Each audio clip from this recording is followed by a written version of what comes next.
तो घर बैठे बैठे कैसे आप कर सकते हैं स्पीच के ऊपर प्रैक्टिस, और कैसे लकवे के बाद स्पेशली स्पीच प्रॉब्लम्स में अगर आप किसी गांव से हैं या ऐसी जगह से जहाँ पे स्पीच थेरेपिस्ट नहीं है, वहाँ पे आप कैसे स्पीच थेरेपी की प्रैक्टिस कर सकते हैं। नमस्कार, मैं हूँ डॉक्टर नेहा वर्मा, आपकी न्यूरोप्लास्टिसिटी कोच। पिछले 15 वर्षों से हमने हज़ारों लोगों को लकवा मुक्त किया है और हमारा प्रयास हमेशा ये होता है कि हम आपको घर बैठे वो सारे नुस्खे दें जो अगर आप हमसे दूर हैं या कहीं दूर से सुन रहे हैं तो आपके लिए सहायक हो सकते हैं। तो आइए जानते हैं सबसे पहली बात तो कि कैसे स्पीच की प्रॉब्लम आती है और लकवा आखिर होता क्या है। देखिए, लकवे के 2 टाइप होते हैं। पहला टाइप होता है इस्चीमिक स्ट्रोक, जिसके अंदर आपका खून का थक्का बनता है। थक्का बनने के बाद वो एरिया डेड हो जाता है। सेकेंड टाइप होता है आपका हेमरेजिक स्ट्रोक, मतलब जब आपका बीपी अनकंट्रोल होता है तो उस तरह से कोई नस अगर फट जाए तो उसको बोलते हैं हेमरेजिक स्ट्रोक। अगर वो बोलने के हिस्से में हो, स्पेशली ब्रोकाज एरिया में, तो इमेज में आप देख सकते हैं कि ब्रोकाज एरिया जो है वो हमारे बोलने का मेन सेंटर है। अगर जब डैमेज इस एरिया के आसपास या इस एरिया पे होती है तो पेशेंट को स्पीच की प्रॉब्लम आती है।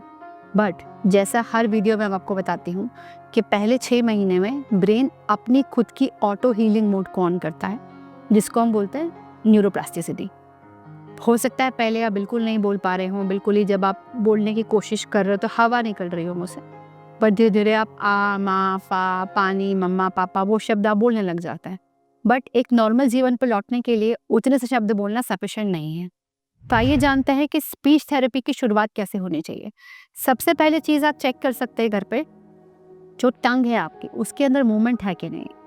तो टंग मूवमेंट चेक करने के लिए पेशेंट को आप जीभ बाहर निकालने के लिए बोलिए, जीभ को अंदर इस तरीके से रोटेट करके चेक कीजिए। आप देखिए कि पेशेंट की टंग रोल हो रही है कि नहीं, बिकॉज कई बार टंग उठती ही नहीं है, टंग बहुत भारी हो जाती है।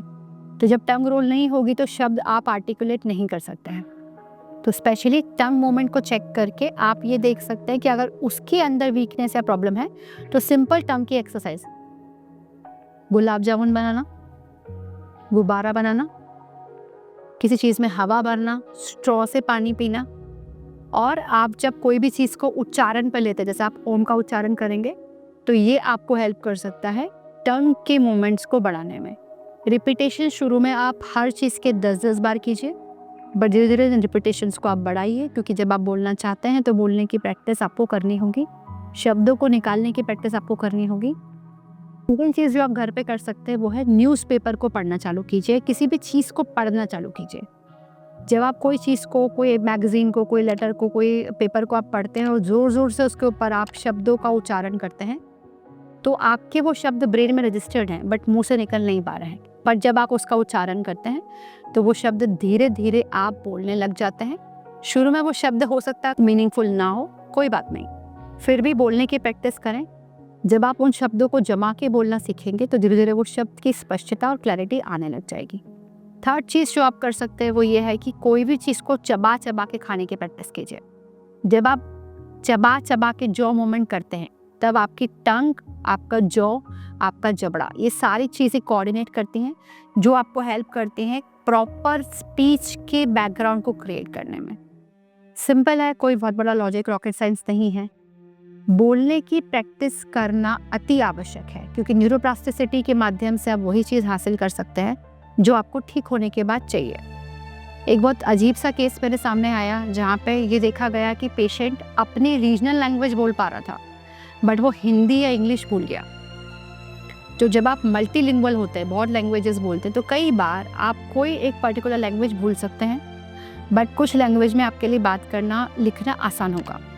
स्पेशली वो लैंग्वेज जो आप कम बोलते हैं, या इंग्लिश है या हिंदी है, अगर आपकी लैंग्वेज कुछ और है तो हो सकता है आप उसको भूल जाएं।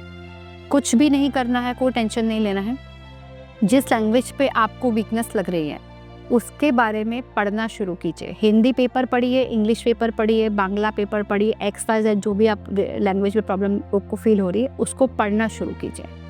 कोशिश कीजिए कम्युनिकेट उसी लैंग्वेज में करें, सोचे उसी लैंग्वेज में। अब सोचते कैसे है एक लैंग्वेज में?